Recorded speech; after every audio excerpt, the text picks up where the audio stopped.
The sun hadn't even cleared the Sangre de Cristo Mountains, and I was already 3 hours behind schedule. My damn truck had decided to give up its transmission in the middle of nowhere, and now I was nursing a borrowed rig with a check engine light that blinked like a judgmental eye. My cattle were waiting.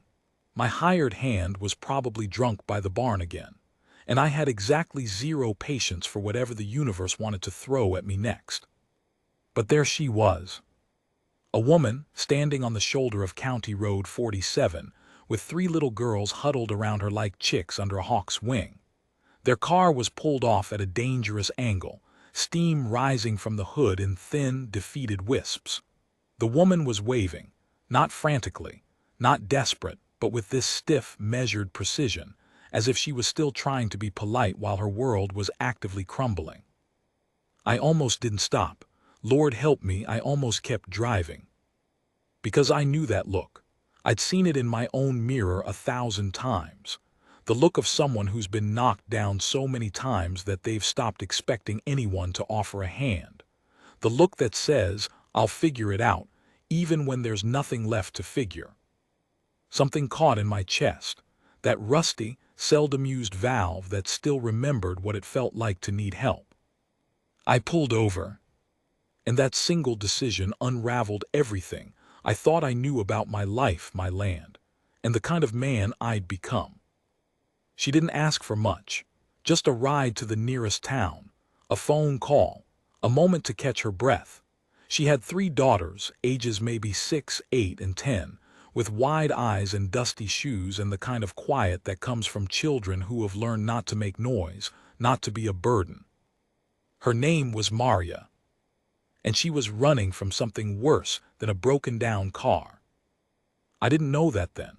I just saw a woman in need, 3 skinny girls who hadn't eaten a proper meal in days. I'd learned that later, when I watched them wolf down scrambled eggs like they'd been starved for months, and a set of circumstances that seemed designed to test the last shreds of human decency I had left. I was a rancher, a solitary, bitter, grieving man who'd lost his wife 3 years ago and had been sleepwalking through life ever since. I didn't do rescue missions. I didn't take in strays. But that morning, the sun caught Maria's face at just the right angle, and I saw something that made my chest ache. Hope, battered, bruised, barely clinging to life, but hope nonetheless. She had 3 girls, no money, no plan, no one coming to save her.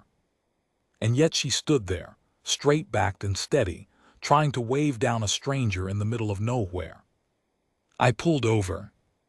I didn't know that I was about to meet the family I never knew I needed. I didn't know that a woman with nothing would teach me everything about what it means to be human. I didn't know that a quiet cowboy with a broken heart and a fatting ranch would be the one to rewrite their destiny, not because he had anything to offer, but because he had nothing left to lose. This is the story of how 3 skinny girls with dusty shoes and a mother made of iron walked into my life and changed it forever. It's not a love story, not really. It's a story about what happens when you stop running, and what happens when you finally let yourself be found. My name is Jack Corrigan, and I've been a rancher in southern Colorado for going on 25 years. My father was a rancher before me, and his father before him. We've got a spread that's been in the family since before Colorado was a state, 3,000 acres of high desert, pinyon pine, and the kind of silence that makes city folk nervous. 3 years ago, I buried my wife Ellen in the family plot just west of the main house.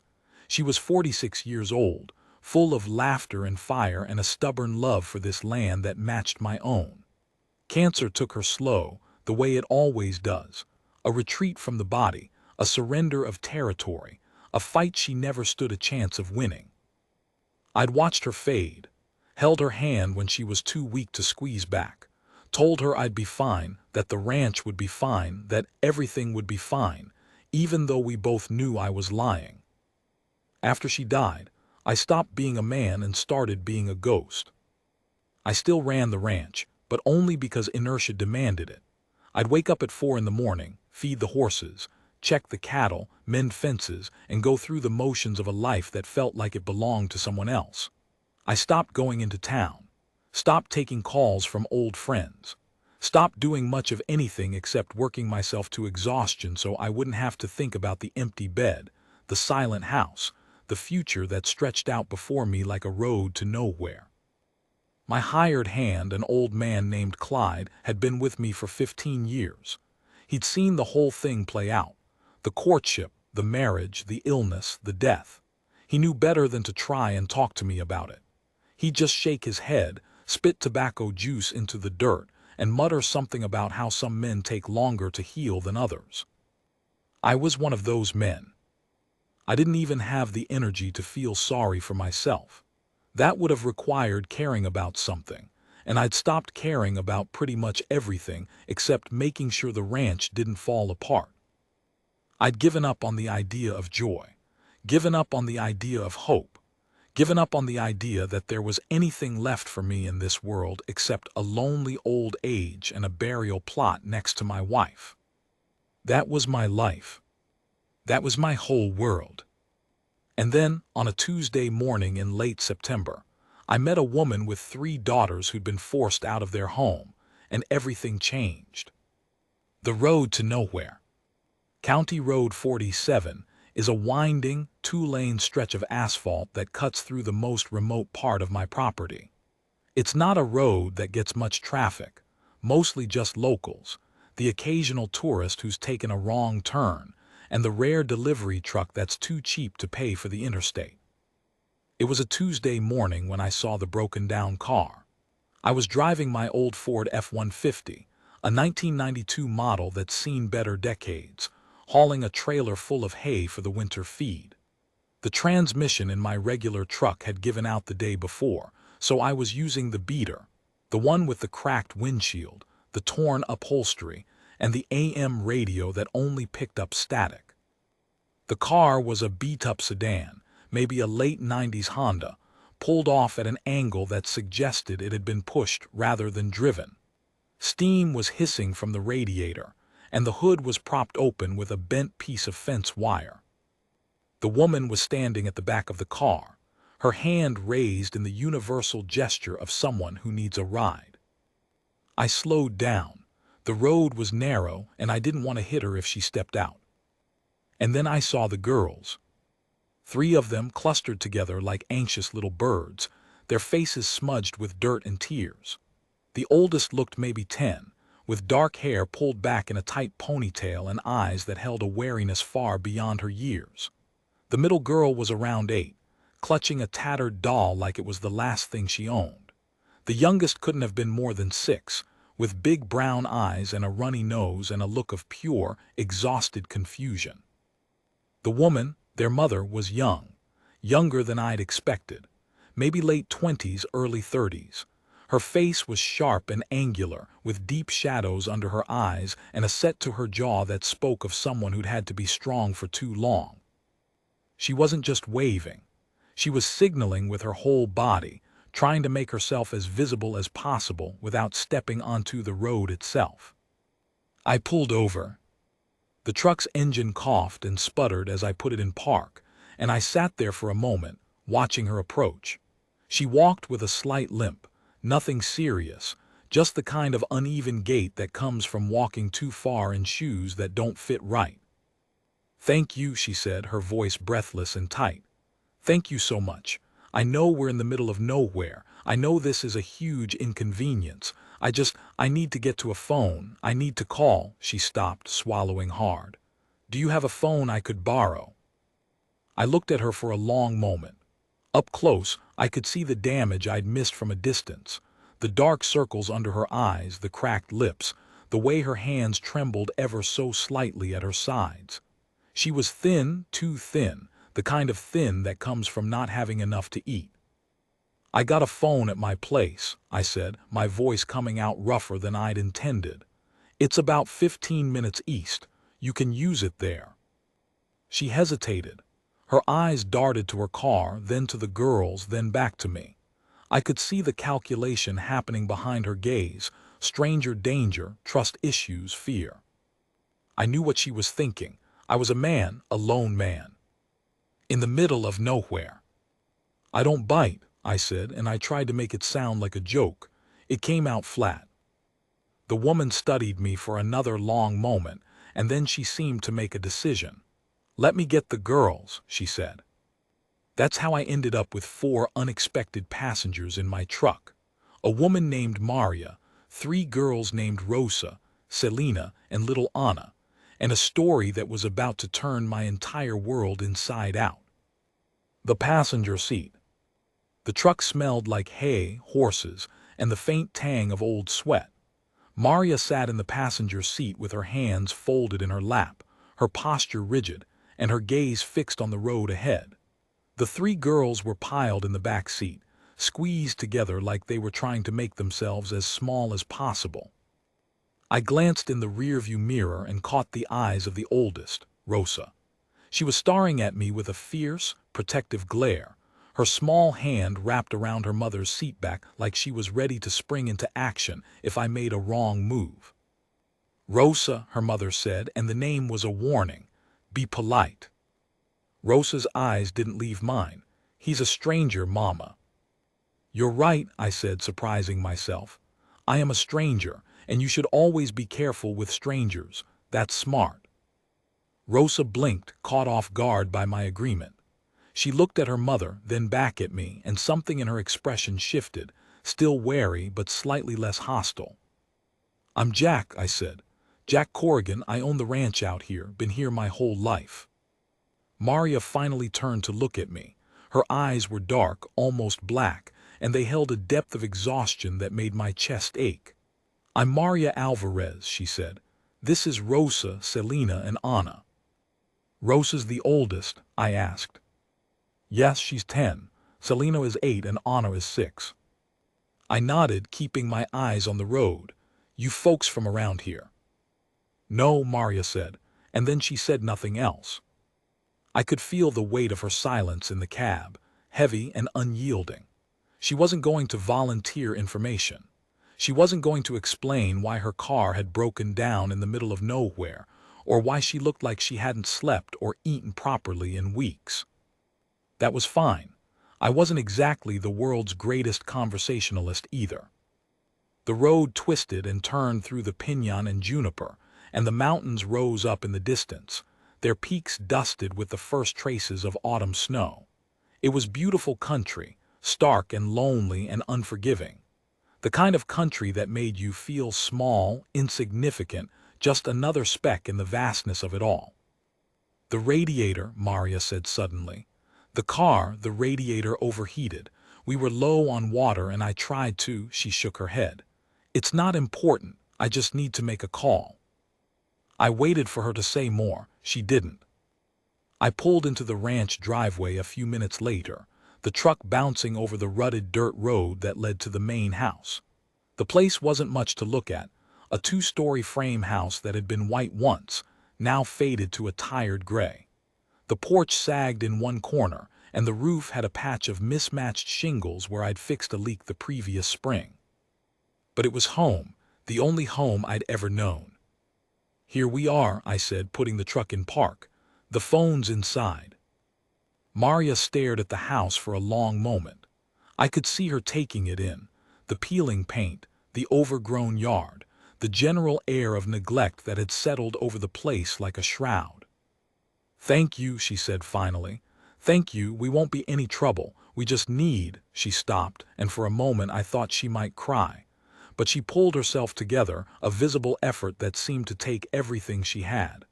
"We need a phone, that's all." "You got it," I said. I led them up the porch steps and into the house. The inside was no better than the outside, cluttered, dusty, a museum of a life that had stopped being lived 3 years ago. Ellen's knickknacks still sat on the shelves. Her favorite quilt was still folded over the back of the sofa. The kitchen table still had her spot, the chair that she'd always sat in, the one with the slightly wobbly leg that she'd refused to let me fix. I saw Maria's eyes take it all in, and I saw something flicker there. Recognition, maybe. The understanding that she wasn't the only one who'd lost something important. "The phone's in the kitchen," I said, clearing my throat. Follow me. The kitchen was the least messy room in the house. I wasn't much of a cook, but I managed. Scrambled eggs, black coffee, the occasional piece of toast. Ellen had been the real cook, the one who could make a meal out of nothing and turn it into something that felt like love. I gestured toward the old rotary phone on the wall. Help yourself. I'll get some water for the kids. I filled a pitcher from the sink and pulled out a few mismatched cups from the cabinet. The girls were huddled together near the door, their eyes wide and nervous, like they'd been told all their lives not to touch anything in a stranger's house. It's okay, I said, trying to sound as non-threatening as possible. You can sit down if you want. The sofa's not fancy, but it's comfortable. They looked at their mother, who was already talking into the phone, her voice low and urgent. She wasn't speaking English or Spanish either, some language I didn't recognize, though the cadence of it sounded familiar. The girls crept toward the sofa and sat down on the edge of it, their backs straight and their hands clasped in their laps. Rosa had the tattered doll. It was Selena's, I realized, and she was holding it in a death grip, her knuckles white. I set the pitcher on the coffee table. There's no TV, I said, feeling stupid. I mean there is, but it doesn't work, been broken for years. Rosa looked at me with that sharp, assessing gaze. We don't watch TV, she said. Good, I said. It's bad for your eyes anyway. Selena giggled. It was a tiny sound, barely more than a breath, but it was the first time I'd heard any of the girls make a noise that wasn't terrified. I smiled at her, and she ducked her head, hiding behind her sister. I turned away, giving them space, and wandered over to the sink to fill a glass for myself. Maria was still on the phone, her voice rising and falling with the rhythm of someone who was trying to negotiate something important. I caught a few words. Yes, no, I understand. But the rest was in that other language I couldn't identify. She hung up after a few minutes, and I watched her shoulders sag as she turned away from the phone. Everything okay? I asked. She didn't answer. She just stood there, her hand still on the receiver, her gaze fixed on some middle distance that I couldn't see. Maria, I said, moving closer, are you all right? She turned to face me, and I saw that her eyes were wet. Not crying, not quite, but close. The kind of wet that came from holding back a flood of grief that was just too big to contain. There's no one, she said, her voice barely above a whisper. There's no one who can come get us. I didn't know what to say to that. I wasn't good at comfort, wasn't good at words. Ellen had always been the one who knew how to talk to people, how to make them feel better. I'd just stand in the background, silent and awkward, feeling like I was in the way. But something was happening inside me, something that felt like a thaw, like ice breaking on a frozen river. This woman and her children had nowhere to go, no one to help them, and they were standing in my kitchen. I couldn't fix anything, I couldn't be what they needed, but I could do something. Listen, I said, and my voice came out rough. You can stay here tonight. The girls can sleep in the guest room. It's not much, but it's warm and there's food. Maria's head snapped up, and I saw the raw emotion in her eyes, fear, gratitude, suspicion, hope. We can't impose. It's not an imposition, I said, cutting her off. I got plenty of room. Most of the house is empty anyway. You can stay until you figure out what you're going to do. She stared at me for a long moment, and I could see her wrestling with it. Her pride, her fear, her survival instinct. The same instinct that had kept her alive this long, kept her going when everything else had fallen apart. Thank you, she said finally, and the words were heavy with all the things she wasn't saying. Thank you, Jack. I nodded, not trusting myself to speak. And just like that, my quiet, empty life was no longer quiet or empty. The weight of knowing. I found out the rest of the story that night, after I'd made dinner. Simple stuff, spaghetti and jarred sauce, but the girls ate it like it was a feast. Anna had sauce on her chin, and Rosa had finally let go of the doll long enough to take a bite. Maria sat at the kitchen table with a cup of coffee that she wasn't drinking, her hands wrapped around the mug like it was a lifeline. The girls were in the living room, playing a quiet game with an old deck of cards I'd found in a drawer. "He was my husband," she said, her voice low. "His name was Eduardo. We were married for 12 years. I sat across from her, not interrupting. "The girls," she stopped, swallowed. "He started drinking a few years ago. It wasn't always bad. Sometimes it would be months between episodes, but it kept getting worse. He'd come home late, angry, looking for someone to blame." I knew where this was going. I'd seen it before. Living in a rural area, you see a lot of things. Not everyone in the country is happy. Not everyone can handle the isolation, the struggle, the endless cycle of work and survival. "2 weeks ago," Maria continued, "he hit me for the first time in front of the girls. Rosa tried to stop him and she closed her eyes and a single tear slipped down her cheek. He knocked her down. She was fine, but I just couldn't. I reached across the table and took her hand. I didn't think about it. It just happened. Her fingers were cold, her knuckles knobby and bruised. I packed what I could," she said, her voice steadier now. "I took the girls and left while he was at work. I didn't have any money, didn't have a plan. I just drove. I drove until the car gave out and then I started walking."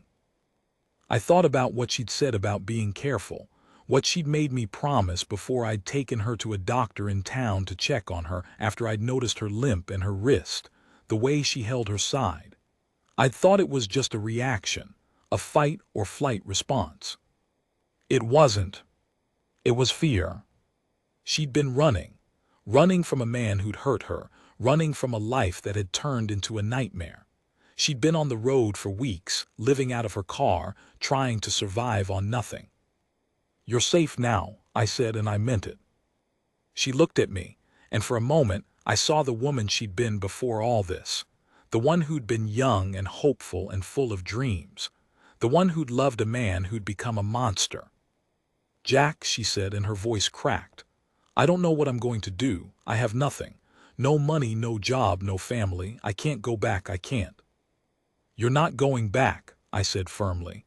"You're going to stay here for a while, and then we'll figure out the rest." She stared at me like I'd just offered her the moon. "Why?" she asked.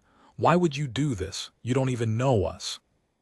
I thought about it, about Ellen and how she'd have done the same thing, about the long years I'd spent on this ranch, going through the motions, waiting for something to change, about the moment I'd seen Maria standing on the side of the road, 3 little girls huddled around her, and felt something stir in my chest for the first time in years.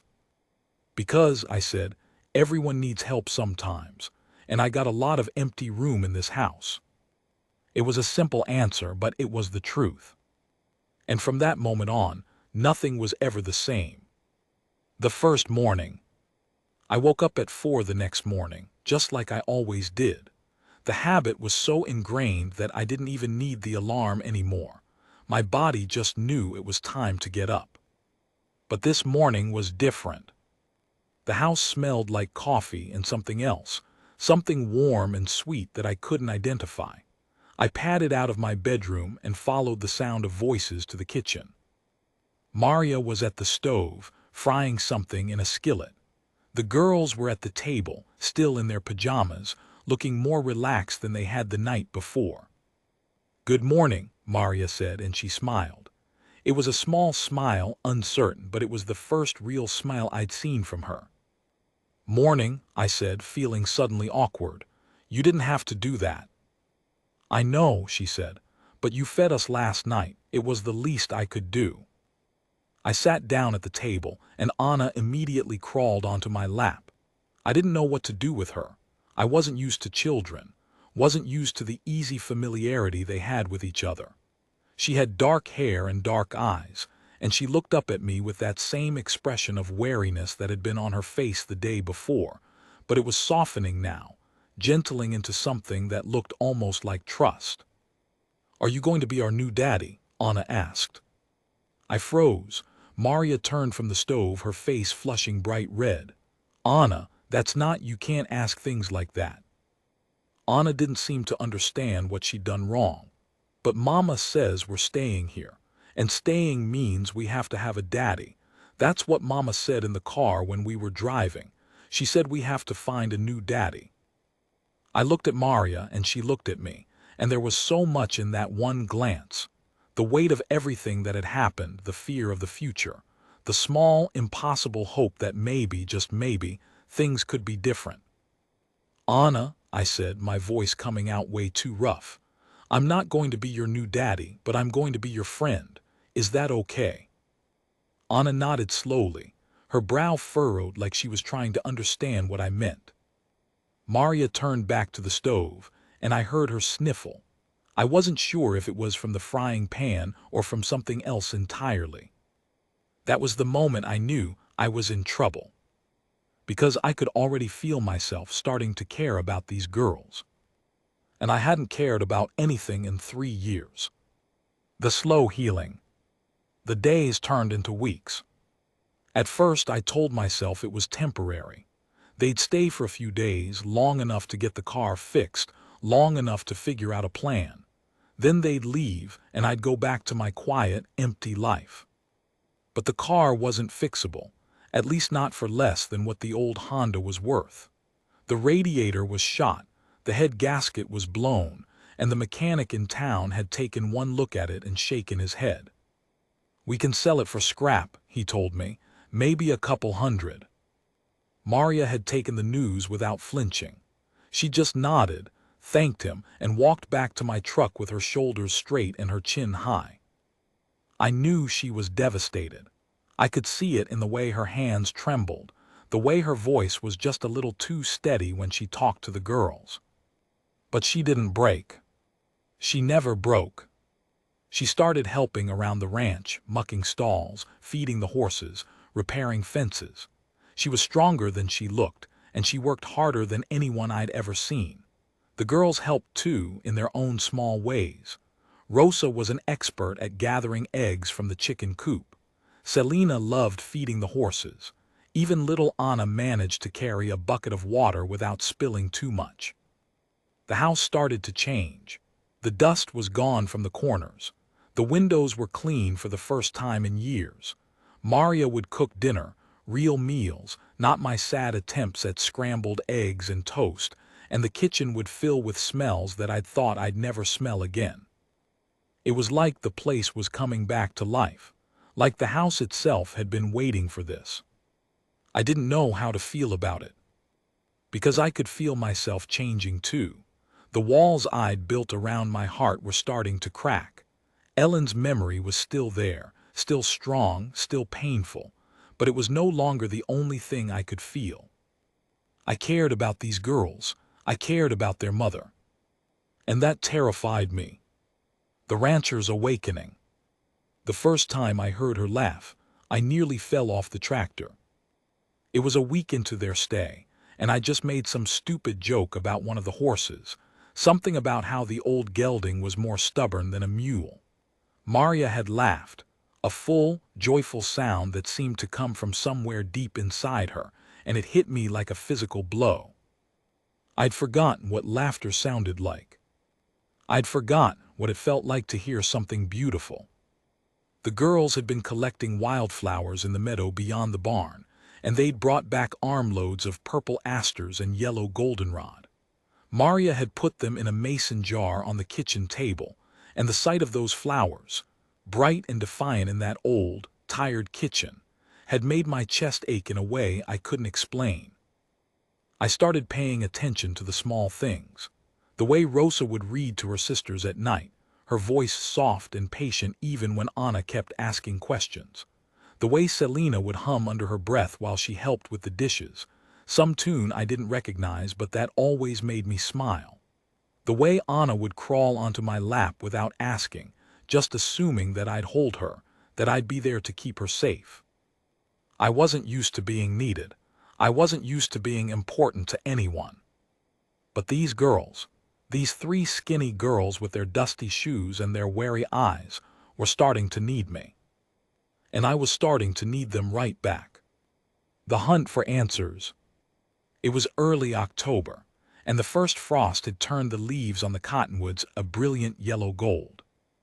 I just finished mending a section of fence when I saw Maria walking toward me, a determined look on her face.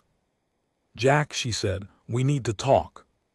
My heart sank. I knew what was coming. She'd found a job, she was leaving. She'd get a place in town, start a new life, and I'd go back to being alone. "Okay," I said, setting down the fence post. "What's going on?" She sat down on a nearby boulder, and I sat down beside her. The sun was just starting to set, casting long shadows across the pasture. "Eduardo found us," she said. The words hit me like a punch to the gut. "What?" "He called the shelter in town," she said, her voice flat.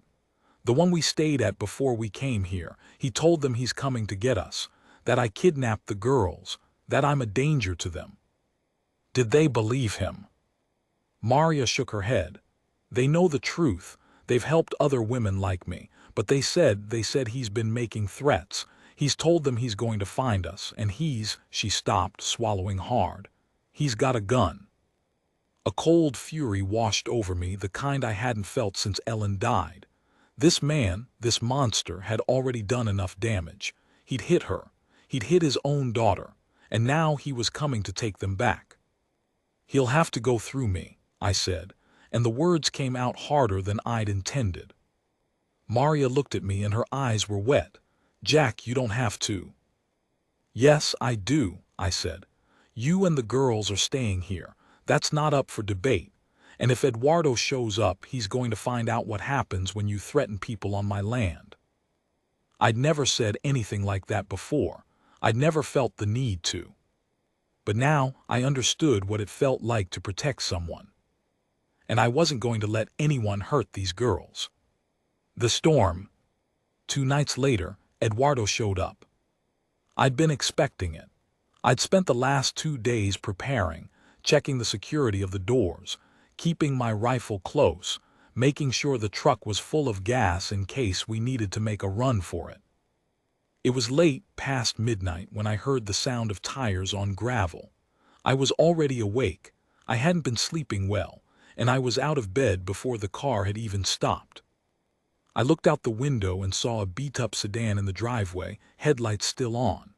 A man got out, tall and broad-shouldered, with a shaved head and a face like thunder. "Eduardo." I grabbed the rifle and went to the front door. I could hear Maria in the girls' room, her voice low and urgent as she tried to wake them without making too much noise. I opened the door and stepped onto the porch. "Eduardo," I said, and my voice was calm. He looked up and I saw the hatred in his eyes. "Where are they?" he demanded. "Where are my wife and daughters?" "They're inside," I said, "and they're not going anywhere with you." He started walking toward the porch, his fists clenched.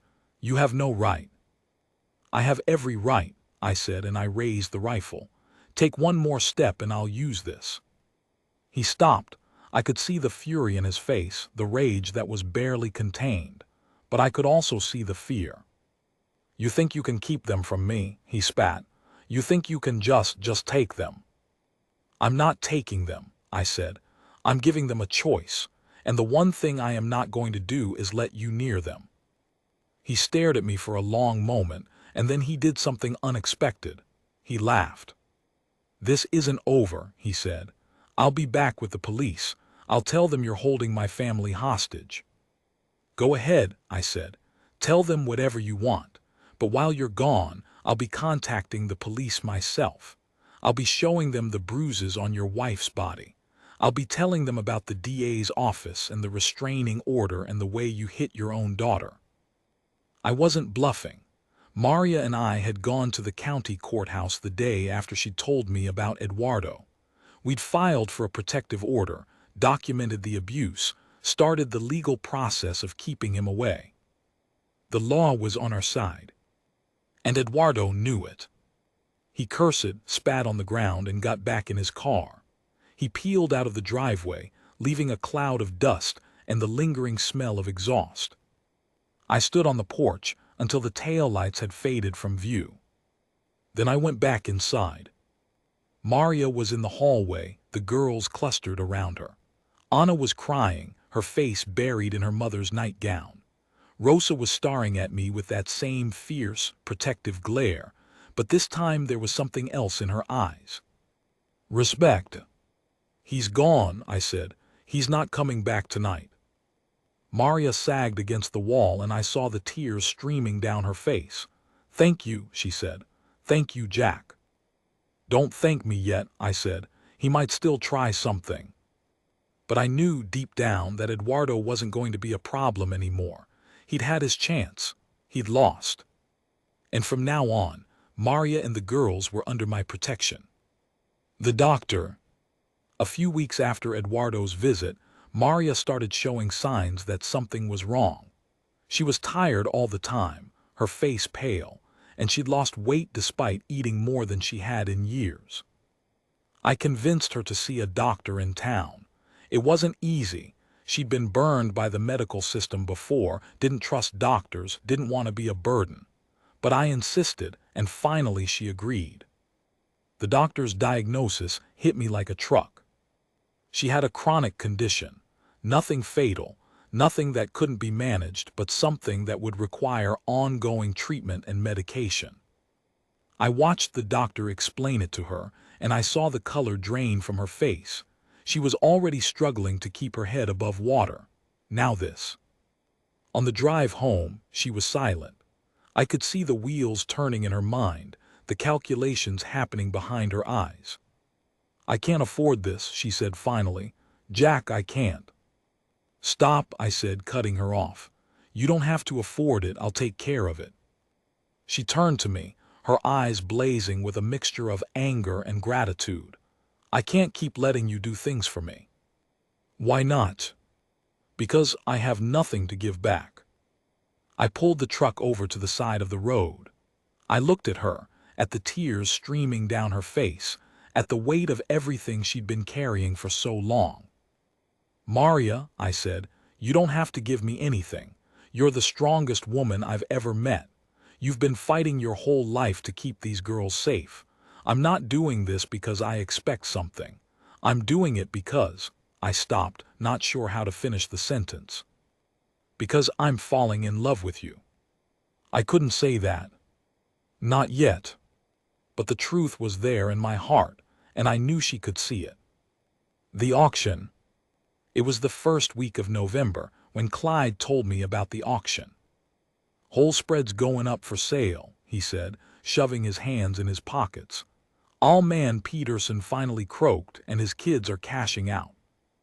I knew the property. It was 1,000 acres of prime grazing land, right next to my own spread. The kind of land that never came on the market. Price is steep, Clyde said, but maybe. I can't afford it, I said, cutting him off. I wasn't lying. The ranch had been struggling for years. The drought had taken its toll and the price of cattle was at an all-time low. I was barely breaking even. But I wanted that land. I wanted it for Maria and the girls. I wanted them to have something that was theirs, something that would give them the security they'd never had. I just didn't know how to make it happen. The conversation. That night I sat Maria down in the kitchen. The girls were asleep and the house was quiet. I have something to tell you, I said. Maria looked at me, her expression wary. What is it? I've been thinking about the future, I said, about what happens after the dust settles. She nodded slowly. I've been thinking about that too. I need to find a job. I need to get my own place. I can't keep imposing on you forever. You're not imposing, I said, but I understand. You want to stand on your own feet. I respect that.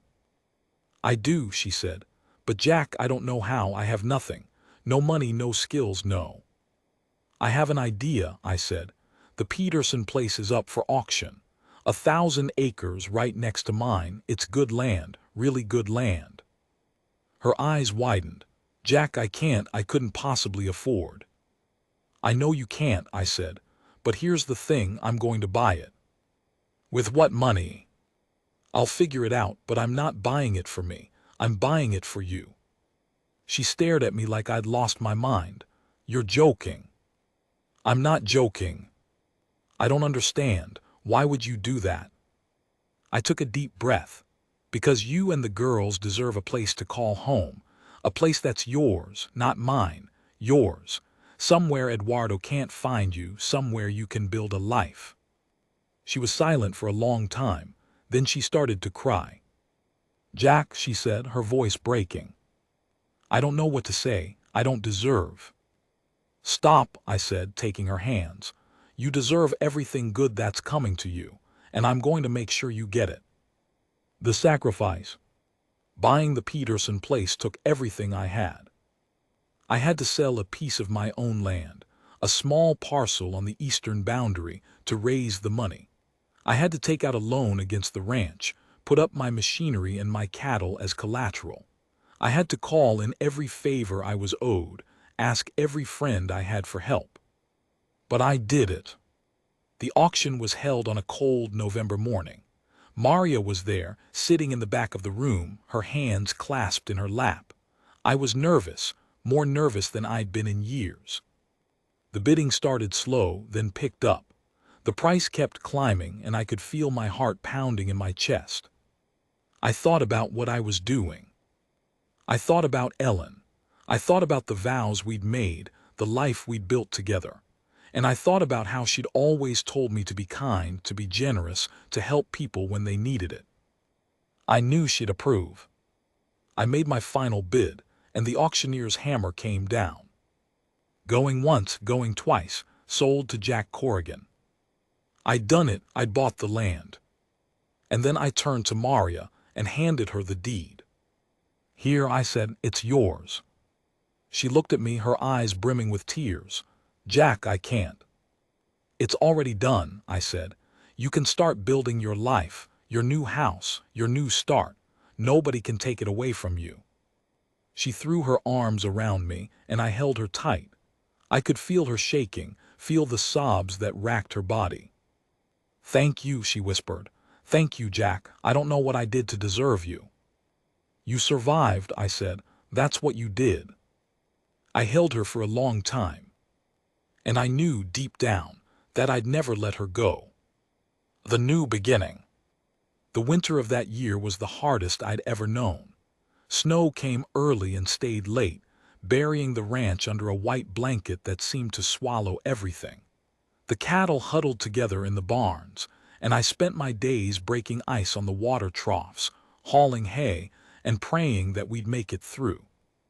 But through it all there was warmth. Maria and the girls had moved into the small cabin on the Peterson property, a tiny place, barely more than a shack, but it was theirs. They'd fixed it up with paint and curtains and a wood-burning stove that kept the cold at bay. I visited them every day, brought them firewood, checked on them, made sure they had everything they needed. And every time I saw Maria, my heart ached a little more. She was beautiful in the winter, her cheeks flushed with cold, her hair dusted with snow. She'd stand in the doorway of the cabin and smile at me, and I'd feel like I'd just come home. You don't have to keep coming out here, she said one afternoon, when the snow had piled up so high that I'd had to use the tractor to get through. We're fine, Jack. You don't need to worry about us. I know, I said, stamping the snow off my boots, but I want to. She looked at me for a long moment, and I saw something shift in her eyes, something that made my breath catch in my throat.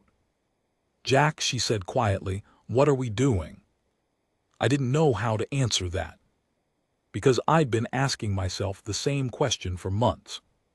We'd become something more than friends, more than just two people thrown together by circumstance. We'd become each other's anchors, each other's lifelines. I needed her, and she needed me. But what was it exactly? I was a rancher who'd lost his wife and had been sleepwalking through life for 3 years. She was a woman who'd escaped an abusive marriage and was trying to rebuild her life from nothing. We were both broken. But maybe, just maybe, we could be broken together. The conversation. It was Christmas Eve when I finally told her how I felt. The girls were asleep in the cabin, exhausted from the excitement of the day. Maria and I were sitting on the porch, wrapped in blankets, watching the snow fall in the darkness. "Jack," she said, and her voice was soft, hesitant, "there's something I've been meaning to tell you." "What is it?" She took a deep breath. "I love you. I think I've loved you for a while now, I just didn't know how to say it." I felt my heart stop. Then it started again, faster, beating in my chest like a wild thing. I took her face in my hands and kissed her. It was the first time we'd kissed, and it felt like coming home. "I love you too," I said when we broke apart. "I've loved you for months, I was just too scared to say it." "Why were you scared?" I thought about Ellen, about the grief I'd carried for so long, about the fear that I'd never be able to love again. "Because I didn't think I deserved it," I said. "I thought I'd closed myself off from all of this. But you opened me up again. You made me feel things I thought I'd never feel." She kissed me again, and I felt the tears on her cheeks. "Jack," she whispered, "I'm so grateful for you, for everything you've done. I don't know how to repay you." "Just stay," I said. "Just stay with me." And she did. The new house. Spring came late that year, but when it came with a vengeance. The snow melted, the grass grew green and thick, and the Peterson property transformed into a paradise of wildflowers and wide open space. I helped Maria and the girls build their new house. It wasn't big, just a modest 4-room cabin with a porch and a vegetable garden. But it was theirs, and they loved it with every fiber of their being. "Jack," Rosa said one afternoon, tugging on my sleeve, "can I show you something?" "Of course," I said. She led me to the meadow behind the house, where a wooden cross had been planted in the ground. A small, simple cross with flowers at its base. "Is this your mom's garden?" I asked. "Kind of," Rosa said. "It's for my grandmother, my mom's mom. She died before I was born.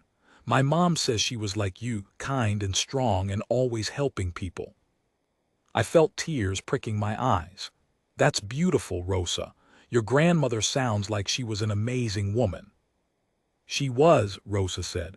"And so is my mom. She's the strongest person I know, and you're the second strongest." I laughed, pulling her into a hug. That night I sat on the porch of the new house with Maria, watching the stars come out. "Rosa showed me the cross," I said, "the one for your mother." Maria nodded, her face soft in the moonlight.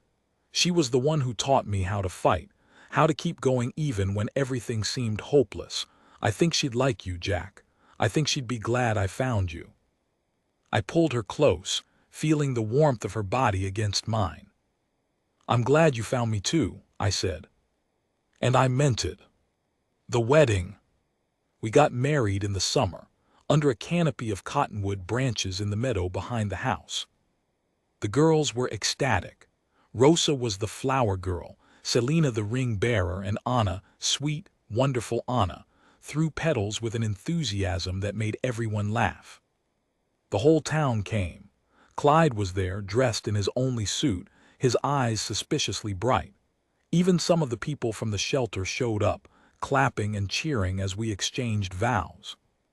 "I promise to be your partner in everything," I said, looking into Maria's eyes. "I promise to support you, to protect you, to love you for the rest of my life." Maria's voice was shaky but strong. "I promise to be your wife. I promise to build a life with you, to stay by your side through everything. I love you, Jack. I always will." We kissed, and the crowd erupted in cheers. I looked at Maria, at her radiant smile, at the tears streaming down her face. And I knew I'd made the right choice. I'd given her a home, a future, a life. And she'd given me the same. The legacy. 5 years later, we're still here. The ranch is thriving. The girls have grown. Rosa is a teenager now, fierce and brilliant, talking about going to college and becoming a lawyer. Selena is a quiet, thoughtful girl who loves animals and wants to be a veterinarian. Anna is still the baby, full of laughter and mischief. Maria is running her own business now, a small cafe in town that serves the best food in the county. She's happy, truly happy, and every day I see her smile, I know I did the right thing. We're a family, a real family. And sometimes, when I'm out on the porch at night, watching the stars, I think about that Tuesday morning when I first saw Maria on the side of the road. I think about the woman who was forced out with her 3 girls, who had nothing and no one. And I think about how she rescued a helpless stranger. She rescued me. I was the one who needed saving, not her. I was the one who was lost. But she found me. And together, we rewrote our destiny. The hope. It's autumn again, and I'm standing in the meadow where the cross stands, the one Rosa planted for her grandmother. The leaves on the cottonwoods are golden, and the sun is just starting to set over the mountains. Maria comes up behind me and wraps her arms around my waist. "Jack," she says, "what are you thinking about?" I turn to face her, this woman who changed everything. "I'm thinking about how lucky I am," I said, "about how I almost didn't stop that day on County Road 47. She smiles, that same radiant smile that I fell in love with. "I'm glad you did," she says. "I'm glad you were there." I kissed her then, and I felt the peace that comes with knowing you've found your place in the world. We were broken, but we healed. We were lost, but we found each other. And that's the most beautiful thing of all.